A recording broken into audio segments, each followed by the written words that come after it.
जय श्री राम दोस्तों, मैं केशवर पाल आज एक नया वीडियो लेकर आया हूँ।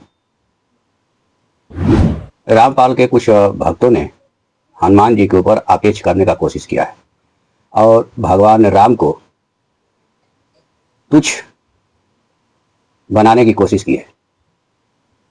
तो यह जो है रामपाल के ही भक्त हैं जो दो भागों में बटे हुए हैं। एक भाग बालाजी महाराज का भक्त बना हुआ है और एक भाग रामपाल का भक्त बना हुआ है, और दोनों के बीच डिबेट चल रहा है कि हनुमान जी महाराज राम जी के दूत हैं या भगवान हैं। हनुमान जी महाराज लंका में गए, उनमें वह शक्ति किस परमात्मा की वजह से आया, राम जी की वजह से आया या कोई और परमात्मा था। तो यही सब डिबेट इसमें चल रहा है। हनुमान जी के ऊपर जो रामपाल के भक्तों ने वीडियो बनाया है, इसका यह दूसरा भाग है। आप पहले इनकी बात को सुनिए और फिर हम आगे बताते हैं।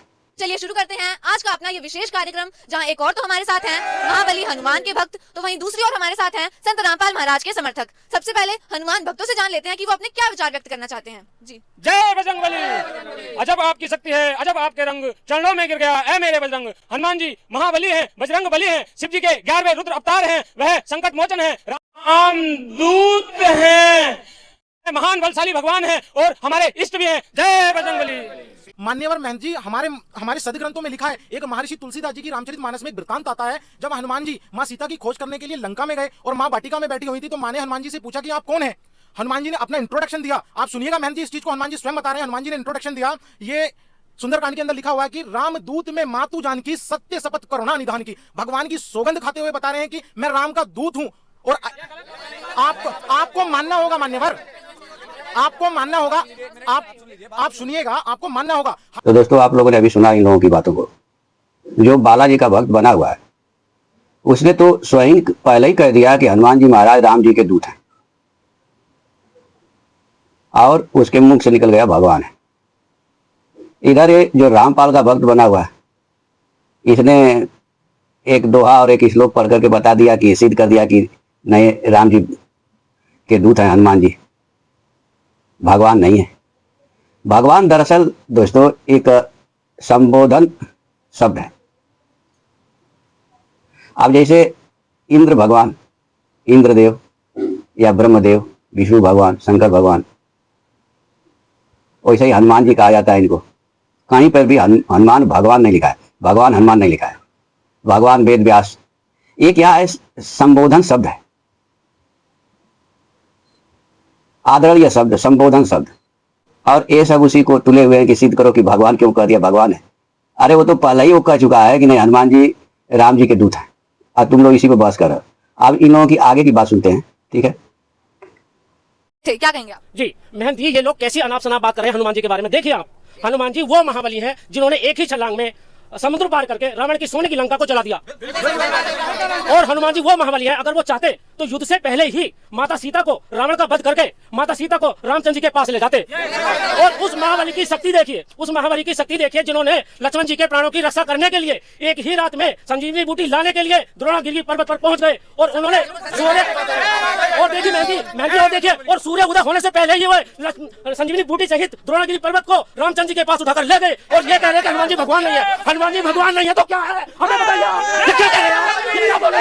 हनुमान जी के बारे में क्यों बोल रहे हैं? जी हाँ दर्शकों, यहाँ पर एक बहुत बड़ी बात बाहर निकल कर आई है, और आज ये पूरा मानव समाज भी जानता है कि हनुमान जी में इतना बल था। वो महाबली हनुमान थे कि वो एक छलांग में ही समुद्र पार करके चले गए थे, और एक हाथ से ही उन्होंने द्रोणागिरी पर्वत को उठा लिया था। अब उनकी शक्तिशाली और उनके महाबली हनुमान जी को आप कैसे नकार सकते हो, उनकी समृद्धता को आप कैसे नकार सकते हो? जैसे अभी हमारे भाई साहब ने बताया कि हनुमान जी के अंदर इतना बल था कि वो द्रोणगिरी पर्वत एक हाथ से उठा लाए, समुद्र को पार कर दिया। मैं इनसे पूछना चाहूंगा कि हनुमान जी के अंदर वो बल किसकी कृपा से आया था? क्या ये हमें बता सकते हैं इस चीज को? जी आप लोग बताइए कि हनुमान जी के अंदर जो बल आया था वो ये क्या दूध पीते बच्चे हैं, इनको नहीं पता। पूरी दुनिया जानती है कि हनुमान जी में बल श्री राम जी की कृपा से है। जय बजरंगबली। इनका कहना है कि हनुमान जी के अंदर जो बल आया था, जो उनके अंदर शक्ति आई थी, वो भगवान श्री राम की कृपा से आई थी। अब आप क्या बताएंगे? जैसे भी हमारे महंत जी ने बताया कि हनुमान जी के अंदर जो बल आया था श्री राम जी की कृपा से आया था, मेरे को ऐसा प्रतीत होता है कि इन्होंने रामचरितमानस का गुरु परंपरा में रहकर का अध्ययन नहीं किया है। हमारे संत रामपाल जी महाराज जी ने रामचरितमानस से हमें बताया है कि रामचरितमानस महर्षि तुलसीदास जी की रामचरितमानस में आता है सुंदरकांड के अंदर श्लोक 3 वाणी नंबर 1 में जामवंत के वचन सुनाए सुनिए हनुमत हृदय अति भाई, क्योंकि जामवंत के वचन सुनकर हनुमान जी के अंदर वो बल आया था। और मैं आपको बता दूं हमारे सदगुरु रामपाल जी महाराज बताते हैं कि जामवंत जी ने जो वचन सुनाए थे वो आदि राम के वचन सुनाए थे। आदि राम की कृपा से हनुमान जी के अंदर बल आया था। जी, इनका कहना है कि हनुमान जी के अंदर जो बल आया था वो आदि राम की कृपा से आया था। क्या बताएंगे आप? जय बजरंगबली। अरे ये क्या हमको दूध पीता बच्चा समझते हैं? हमने बचपन से रामचरितमानस पढ़ा है, हमने तो आज तक कहीं ऐसा नहीं पढ़ा। अगर ये उसमें लिखा है तो हमको प्रमाण दें। जी दर्शकों, यहाँ पर बहुत बढ़िया बात ये रहेगी कि हमारे पास पवित्र रामचरितमानस विद्यमान है, तो यहाँ पर ये सबसे सही रहेगा कि हम पवित्र रामचरितमानस में से ही देख लेते हैं। तो दर्शकों भी यहाँ पर संत रामपाल महाराज जी के समर्थक प्रमाण दिखाने जा रहे हैं। पवित्र रामचरितमानस यहाँ पर रखी है, तो अभी प्रमाण दिखाइए कि ऐसा कहाँ लिखा है। जी सर, आप प्रमाण दिखाइए कि पवित्र रामचरितमानस में ऐसा कहाँ पर लिखा है। हमारे सदगुरु रामपाल जी महाराज जी ने जो हमें प्रमाण दिखाए हैं, हम आपको प्रमाण दिखा सकते हैं। आप देखिए, ये रामचरितमानस महर्षि तुलसीदास जी द्वारा रचित है। इसके टीकाकार हनुमान प्रसाद पोदार हैं। ये गीता प्रेस गोरखपुर से प्रकाशित है। ये सुंदरकांड है, पंचम सोपान। सुंदरकांड के 3 श्लोक की पहली चौपाई, जामवंत के वचन सुहाए सुनिए हनुमत हृदय अति भाई। जामवंत के वचन सुनकर हनुमान जी के हृदय में बल आया था। वो कौन से वचन थे? वो वचन आपको किष्किंधा कांड में देखने को मिलेंगे। हमारे संत रामपाल जी महाराज जी ने हमें बताया, ये तत्व ज्ञान है। जामवंत अंगद दुख देखे ही कहीं कथा उपदेश विशेष ही, राम तात कहूं नर जनी मानहूं, निर्गुण ब्रह्म अजीत अज जानहूं। जामवंत अंगद का दुख देखकर विशेष उपदेश की कथा कही। हे तात, श्री राम जी को, यहाँ पर राम लिखा है, अनुवादकर्ता ने श्री राम जी कर दिया है। श्री राम जी को मनुष्य ना माने, उन्हें निर्गुण ब्रह्म अजय और आजन्मा समझे। आप देखिए, श्री राम जी के विषय में यह बात चल रही होती तो दशरथ पुत्र माँ कौशल्या के गर्भ से उनका जन्म हुआ था, वो आजन्मा नहीं है। आजन्मा परमात्मा तो कोई और है। आप देखिए, हम सब सेवक अति बड़भागी, सतत सगुण ब्रह्म अनुरागी। हम सब सेवक अत्यंत बड़भागी हैं जो निरंतर सरगुण ब्रह्म में प्रीत रखते हैं। यहाँ आजन्मा भगवान की बात हुई है। आजन्मा भगवान वो कोई और है। मैं आपको आगे बताता हूँ ये आजन्मा भगवान कौन है। दोस्तों, यह रामपाल का चेला जो है कह रहा है कि हनुमान जी में जो बल आया था वो वामन भगवान की वजह से आया था। अभी इसने ये चौपाई लिया, यहाँ यह किष्किंधा कांड है, इसका इसने ये चौपाई लिया, 25वां दोहे का चौपाई है, 6वां नंबर। जामवंत अंगद दुख देखी कई कथा उपदेश विशेखी, तात राम कौ नर जनित मानहु, निर्गुण ब्रह्म अजीत अज जानहु। जामवंत ने अंगद का दुख देखकर विशेष उपदेश की कथाएं कही। बोले, हे तात, श्री राम जी को मनुष्य न मानो, उन्हें निर्गुण ब्रह्म अजय और अजन्मा समझो। अब ये क्या कहना चाहता है कि भगवान राम का जन्म माता कौशल्या के गर्भ से हुआ है। ठीक है, तो पहली चीज तो ये जो है कि इतने मूर्ख हैं कि इन्हें ये पता नहीं है कि माता के गर्भ में आत्मा का जन्म नहीं होता, माता के गर्भ में शरीर का जन्म होता है जो सामने दिखाई देती है। यदि माता के गर्भ से जीव आता तो जैसे शरीर मर जाता है वैसे जीव भी मर जाता, तो फिर इस रामपाल के सतलोक में कौन जाएगा? तो यहाँ पे ये जो राम है वो निर्गुण ब्रह्म कहने का अर्थ है, ये आत्मा की बात हुई है, ये नहीं कि राम जी के शरीर की बात हो रही है। आत्मा अजर है, अमर है, वो कभी किसी समय न पैदा होती है, न किसी हथियार से मारी जा सकती है, न आग में जलाई जा सकती है, न पानी में गलाई जा सकती है, न हवा से सुखाई जा सकती है। माता के गर्भ में सिर्फ शरीर मिलता है, आत्मा पैदा नहीं होती। हम सब सेवक अत्यंत बड़भागी हैं जो निरंतर सगुण ब्रह्म श्री राम में प्रीति रखते हैं। तो थोड़ा सा आपको इसको दिखा देते हैं कि जो निर्गुण ब्रह्म है वो सगुण कैसे होता है। ठीक है दोस्तों, थोड़ा सा कथा बता दूं। भगवान राम को वनवास हो गया है, माता सीता के साथ वो जंगल चले गए हैं। एक दिन सोने का मृग बन करके मारीच आता है और रावण जो है कि माता सीता को हर ले आता है। भगवान हे खग, हे मृग, हे मधुकर श्रेणी, तुमने देखी सीता मृग नैनी कहकर पेड़ पौधे पक्षियों से पूछ रहे हैं कि तुमने कहीं सीता को देखी है तो बताओ। उसी समय भगवान शंकर और माता सती आकाश मार्ग से जा रहे हैं। भगवान शंकर राम जी को देख करके जय सचिदानंद घन कह करके आगे बढ़ रहे हैं।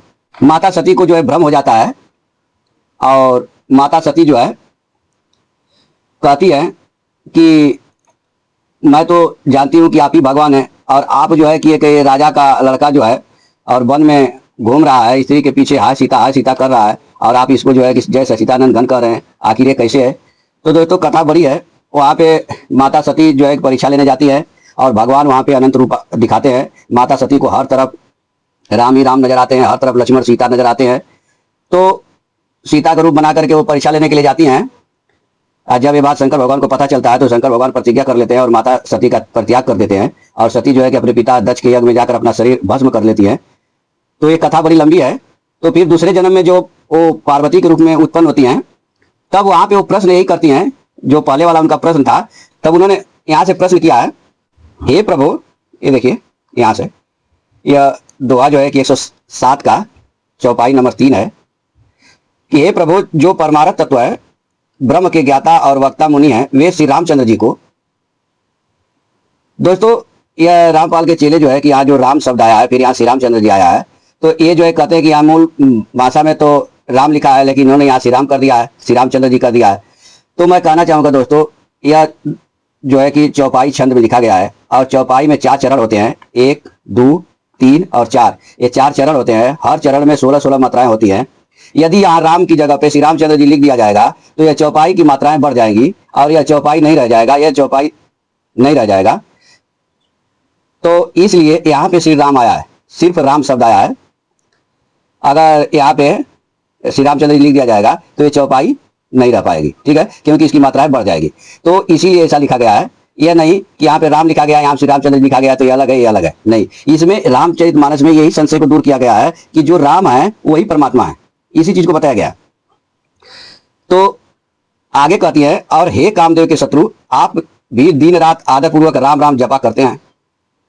ये राम वही अयोध्या के राजा के पुत्र हैं या अजन्मा, निर्गुण और अगोचर कोई और राम है? जो रामपाल का भक्त दिखाया कि अजन्मा, और राम जी तो माता कौशल्या के गर्भ से पैदा हुए हैं। वही प्रश्न यहाँ पे माता पार्वती कर रही है भगवान शंकर से कि अजन्मा, निर्गुण और अगोचर, जिसको अपनी आंखों से नहीं देखा जा सकता है, कोई और है या राम है? यदि वे राजपुत्र हैं तो ब्रह्म कैसे? और यदि ब्रह्म है तो स्त्री के विरह में उनकी मति बावली कैसे हो गई? क्योंकि ब्रह्म निर्दोष होता है, ब्रह्म को कोई दोष नहीं होता है, कोई दुख नहीं होता है। तो कह रहे हैं यदि वो राजा के पुत्र हैं तो ब्रह्म कैसे हैं? यदि ब्रह्म है तो स्त्री के वियोग में कैसे बन बन फिर रहे हैं? इधर उनके ऐसे चरित्र देखकर और उधर उनकी महिमा सुनकर मेरी बुद्धि अत्यंत चकरा रही है।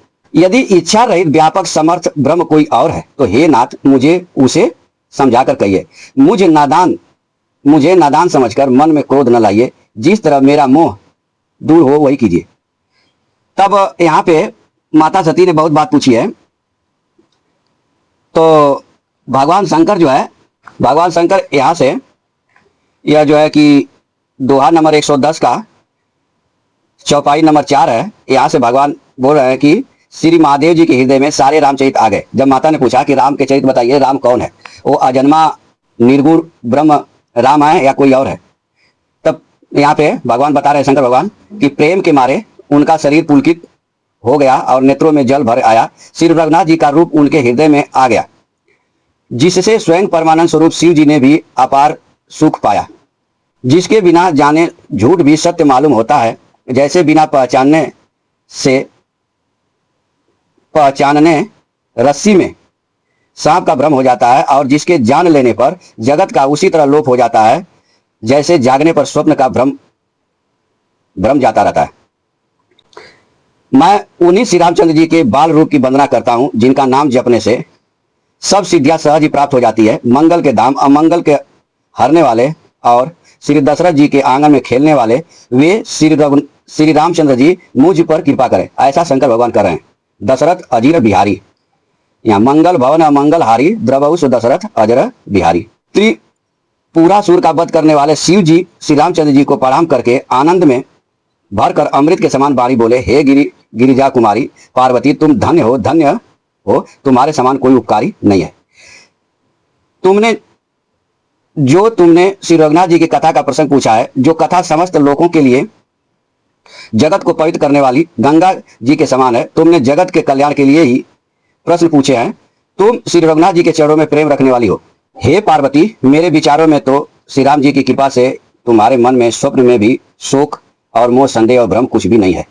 फिर भी तुमने इसलिए वही पुरानी शंका की है जो सती के जो जन्म में शंका की थी, वही जो है कि आप बता रहे हैं। शंका की है कि इस प्रसंगों के कहने सुनने से सबका कल्याण होगा। जिन्होंने अपने कानों से भगवान की कथा नहीं सुनी, उनके कानों के छिद्र सांप के बील के समान है। जिन्होंने अपने नेत्रों से संतों के दर्शन नहीं किए, उनके वे नेत्र मोर के पंखों के दिखने वाली नकली आंखों की गिनती में है। वे सिर कड़वी तूबी के समान है, जो श्री हरि और गुरु के चरण तल पर नहीं झुकते। जिन्होंने भगवान की भक्ति को अपने हृदय में स्थान नहीं दिया, वे प्राणी जीते हुए ही मुर्दे के समान है। जो जीव श्री रामचंद्र जी के गुणों का गान नहीं करती, वह मेढक की जीव के समान है। दोस्तों, यह रामपाल और उसके चेलों के बारे में कहा जा रहा है। रामपाल का वो चेला बोल रहा है ना कि वो राम कोई और है, जिसका बल से हनुमान जी के अंदर बल आया था, वो राम कोई और है। ये बोल रहा है ना रामपाल का चेला, उसके ही लिए ये सब कहा जा रहा है। वह हृदय वज्र के समान कड़ा और निष्ठुर है, जो भगवान के चरित्र सुनकर हर्षित नहीं होता। हे पार्वती, श्री रामचंद्र जी की लीला सुनो। यह देवताओं का कल्याण करने वाली और दैत्यों को भी विशेष रूप से मोहित करने वाली है। यानी रामपाल और इसके चेले जैसे दैत्यों को मोहित कर देती है ये राम जी की जो कथा है। तभी तो ये कहते हैं कि राम कोई और है। आगे कह रहे हैं कि श्री रामचंद्र जी की कथा कामधेनु के समान सेवा करने से सब सुखों को देने वाली और सत्पुरुषों के समाज ही सब से देवताओं के लोक हैं, ऐसा जानकर इसे कौन न सुनेगा। कह रहे हैं शंकर भगवान, परंतु हे पार्वती, एक बात मुझे अच्छी नहीं लगी। यद्यपि वह तुमने मोह के बस होकर ही कही है। तुमने जो यह कहा कि वे राम कोई और हैं जिन्हें वेद गाते और मुनिजन जिनका ध्यान करते हैं। यानी ये जो अयोध्या में श्री रामचंद्र जी आए हैं, ये कोई और हैं और वो राम कोई और है जिनको वेदों में गाया जाता है। जैसे रामपाल का चेला बोल रहा है कि हनुमान जी के अंदर जो बल आया था वह राम कोई और है। पूर्ण परमात्मा की तरफ इशारा किया गया। इनका सारा ज्ञान इशारे में है, कोई जो है स्पष्ट ज्ञान नहीं है। उनके लिए आगे क्या कर रहे हैं कि जो मोह रूपी पिशाच के द्वारा ग्रस्त है, पाखंडी हैं, ये रामपाल और इसके चेलों जैसा भगवान के चरणों से विमुख हैं और जो झूठ सच कुछ भी नहीं जानते। जैसा कि शुरू में आपने इसकी वीडियो में देखा है कि यह धूर्त जो है कितना झूठ बोल रहा है कि पहले जो है यह पहले बालाजी का भक्त था, गद्दी लगाता था और फिर बाद में रामपाल का चेला हो गया। तो यह सब नीच हैं, इन लोगों के लिए कहा जा रहा है। ऐसे अधम मनुष्य ही इस तरह कहते सुनते हैं, जो अज्ञानी मूर्ख अंधे और भाग्यहीन है और जिनके मन रूपी दर्पण पर विषय रूपी काई जमी हुई है, जो व्यभिचारी, छली और बड़े कुटिल है। अब इनसे छल करने में कौन आगे होगा दोस्तों? ये छल किसी भी तरह से करके लोगों को भ्रमित करते हैं। अब इसका छल जो है मैं शुरू में ही वीडियो दिखाया था, आप सोच सकते हैं। और जिन्होंने कभी स्वप्न में भी संत समाज के दर्शन नहीं किए। दोस्तों, ये रामपाल के संगत में कौन संत जाता है? कोई संत नहीं जाता है। रामपाल किसी संत को बुलाता भी नहीं है। और जिन्हें अपनी लाभ हानि नहीं सुनती, वे ही ऐसे वेद विरुद्ध बातें कहा करते हैं। जिनका हृदय रूपी दर्पण मैला है और जो नेत्रों से हीन है, वे बेचारे श्री रामचंद्र जी का रूप कैसे देख सकेंगे?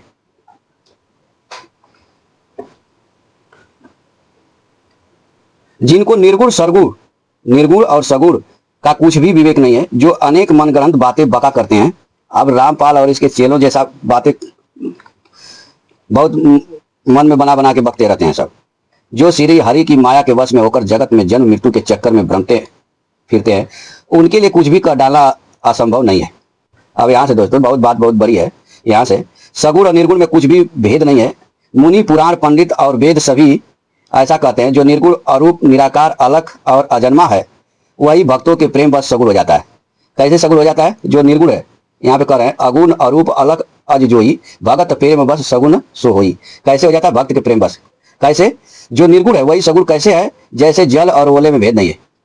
जल और ओला यानी बर्फ, ऐसे निर्गुण सगुण एक ही है। जिसका नाम भ्रम रूपी अंधकार के मिटाने के लिए सूर्य है, उसके लिए मोह का प्रसंग भी कैसे कहा जा सकता है? यहाँ पे कह रहे हैं राम ब्रह्म व्यापक जग जाना, परमानंद परेश पुराना।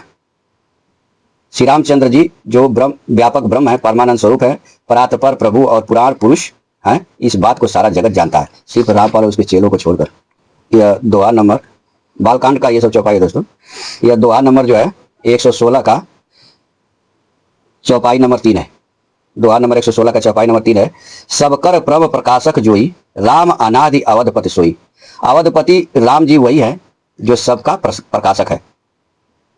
ये देखिए, विषय, इंद्रियों के देवता और जीवात्मा, ये सब एक की सहायता से एक चेतन होते हैं। अर्थात विषयों का प्रकाशक इंद्रियों से, इंद्रियों के देवताओं से, और इंद्रियों के देवताओं का चेतन जीवात्मा से प्रकाश होता है। इस सबका जो परम प्रकाशक है, अर्थात जिससे इस सबका प्रकाश होता है, वही अनादि ब्रह्म अयोध्या नरेश श्री रामचंद्र जी हैं। यहाँ पे थोड़ा और दिखा देता हूं। यह दोहा नंबर 117 का चौपाई नंबर 3 है। यहाँ से बिन पद चलई सुनई बिन काना, कर बिन कर्म करई बिन नाना। आनन रहित सकल रस भोगी, बिन बानी बक्ता बड़ जोगी। तन बिन परस नयन बिन देखा, ग्रह घ्राण बिन वास असेखा। असि सब भांति अलौकिक करनी, महिमा जासु जाय नहीं बरनी। जेई मिगावही वेद पुराण, जाय धरही मुनि ध्यान। सोई दशरथ सुत भगत हित, कौशलपति भगवान। कह रहे हैं कि वह ब्रह्म बिना ही पैर के चलता है, बिना ही कान के सुनता है, बिना ही हाथ के नाना प्रकार के काम करता है, बिना मुंह जीवा के इस सारे रसों का आनंद लेता है और बिना ही वाणी के बहुत योग्य वक्ता है।